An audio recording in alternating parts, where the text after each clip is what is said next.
Welcome to part 2 of the Batman vs Superman trailer talk.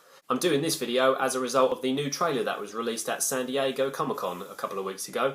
So all I'm going to talk about is some new stuff that was shown in the trailer, and there is a lot of new stuff, so let's go. It looks like from the beginning of the trailer that Superman is being held accountable for the damage and destruction that was caused in the Man of Steel, the fight with Zod specifically, as he appears to be arriving at Capitol Hill to appear before some senators to answer some questions about the damage that was caused. We also see from the trailer that Bruce Wayne himself was in Metropolis during the events of Man of Steel, and it is in fact one of his buildings that is destroyed by Zod and Superman himself during their fight. We see him running into a dust cloud as the building collapses, and then cradling a small child in the rubble, and you can see a Wayne financial sign laying off to the side of the screen, and he does not look happy at all. So this might be showing the motivation that Bruce Wayne has to try and bring Superman down. We then see a grand building which appears to be very run down, and I'm thinking that this is probably Wayne Manor. This would play into the possible rumour that Bruce Wayne hasn't been active as Batman for a little while, or maybe even as Bruce Wayne, and he's gone underground a little bit. We then see a brief shot of the Batcave itself, and it appears to be a lot grander than the ones we've seen on screen before, followed by a shot of Bruce Wayne opening a newspaper clipping on which someone has scrawled, "You let your family die," and it's a clipping showing the devastation of the Wayne Tower that was destroyed during the battle between Zod and Superman. We don't know if it's referencing the family as in terms of his employees of Wayne Enterprises, or whether he's actually has some kind of other family, or maybe it's one of the Robins that he's had in the comics. We then see a suggestion that Batman is definitely active at some point in this film. We see a guy tied up who's then got a bat brand on his chest. So it looks like Batman's vigilante techniques in this film are slightly different to ones we've seen before, in respect of the fact he's marking people and letting people know that he is out there still working and still trying to bring everybody down.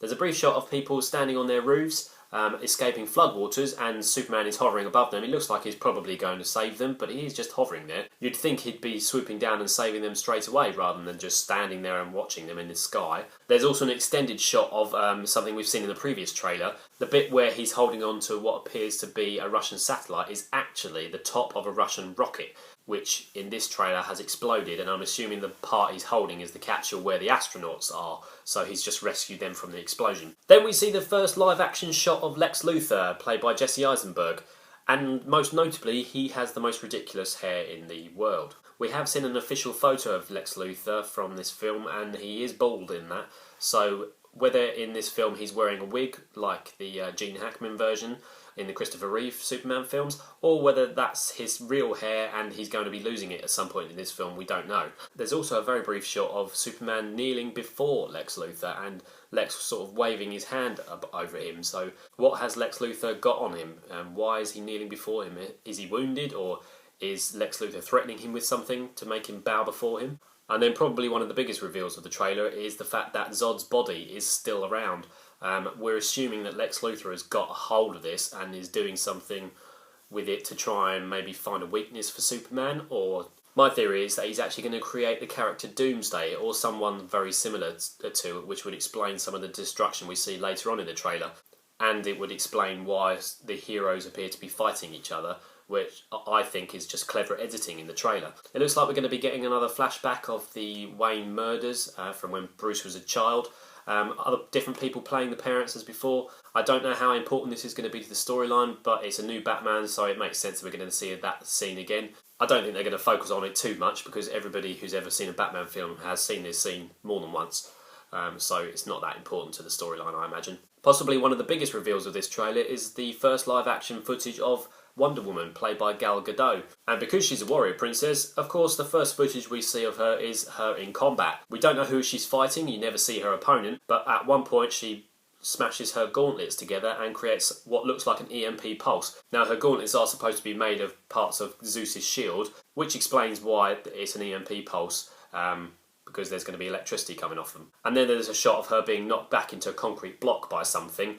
It's likely this is going to be either Superman or possibly, with my theory, of Doomsday, because as everybody who's ever read a Superman comic will know, Wonder Woman is pretty strong, almost to Superman standards, so it will be quite difficult to knock her back. There's a quick scene of Batman dressed in some desert clothes, and then fighting some soldiers, the same soldiers we saw in a previous trailer with the Superman symbol on their arms. It has still been suggested that these soldiers are part of a dream sequence of one of the characters, specifically because in this trailer Batman appears to snap the neck of one of them. Now, Batman is very famous for having a no-killing rule. He has killed some people in the past in the comics, but so far they've been pretty careful to keep with the no-killing rule, and I think they're going to be carrying it on unless they decide to take Batman down a very, very dark path. Another big reveal for this, and something that they've cleared up for me from Man of Steel. Lex Luthor is seen looking at what is supposedly a large lump of kryptonite. In Man of Steel, they don't have any kryptonite. They just state that Superman is weak to the atmosphere of Krypton.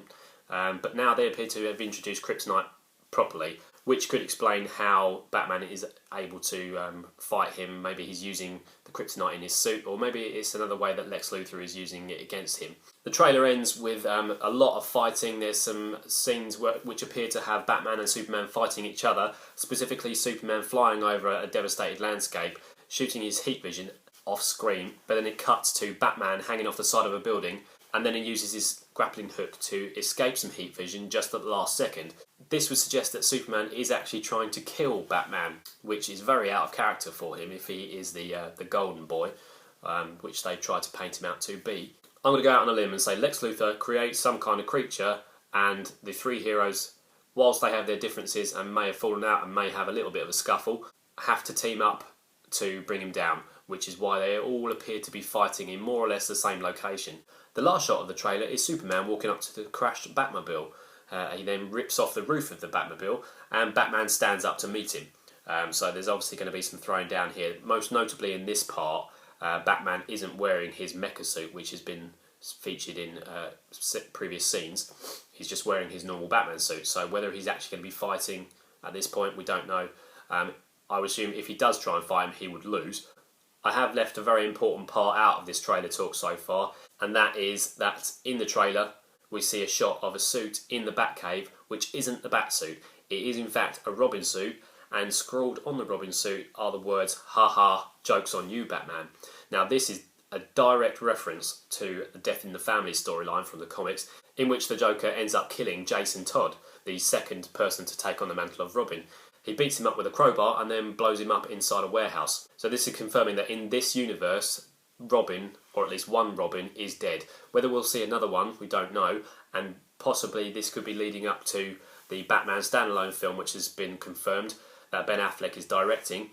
They could quite easily fit Jason Todd into that and have him come back as the Red Hood, which I'd quite like to see, because the Red Hood is one of my favourite DC characters of all time. But I'm really excited that they've put that little nod in there. Whether they're going to do anything else about it rather than just having a reference to it in the film, I don't know, but if they do, I'll be very, very happy. That's all the new stuff from the trailer released from San Diego Comic-Con a few weeks ago. Let us know what you think in the comments below, and subscribe to the channel if you want to see more trailer talk videos. I'll be doing another couple of videos of the Suicide Squad trailer and the new Fantastic Four footage that's come out recently. And don't forget to check out the blog, the link's in the description below, and I'll see you next time.